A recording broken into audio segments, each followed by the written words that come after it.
আমাদের যে এখন অনেক ড্রাগ আসতেছে যেগুলোকে বলে টার্গেট থেরাপি। টার্গেটেড থেরাপি বলতে যেমন কেমোথেরাপি বলতে যে এই বিল্ডিংয়ে আপনার একটা কোনো সন্ত্রাসী বা কেউ ঢুকেছে, আমি কমেন্টস অর্ডার করলো যে বিল্ডিং উপর থেকে বোমা মেরে উড়ায় দাও, সন্ত্রাসীও মারা গেল, সঙ্গে ইনফ্রাস্ট্রাকচার গেল এবং সঙ্গে সাধারণ কিছু মানুষও চলে যায়। এইটা হচ্ছে কেমোথেরাপির ইস্যুস।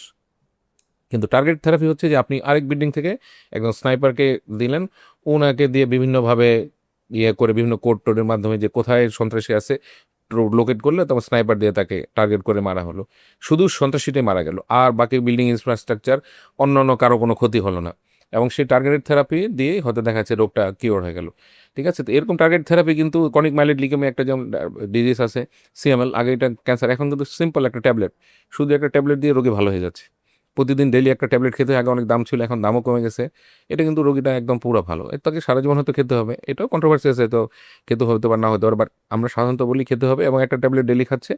এখন তো দাম 120 টাকা 30 টাকা চলে আসছে, একসময় তো অনেক বেশি ছিল। এই রোগী কিন্তু ওই যে টার্গেট থেরাপি যাচ্ছে ওইটা দিয়ে খাচ্ছে, তার কেমন থেরাপি নিতে হচ্ছে না অন্য কিছু নিতে হচ্ছে না, এই একটা ওষুধ যেটা জাস্ট যেখানে যেখানে সমস্যাটা তৈরি হয়েছে ওই জায়গায় গিয়ে এসে সিল করে দিচ্ছে।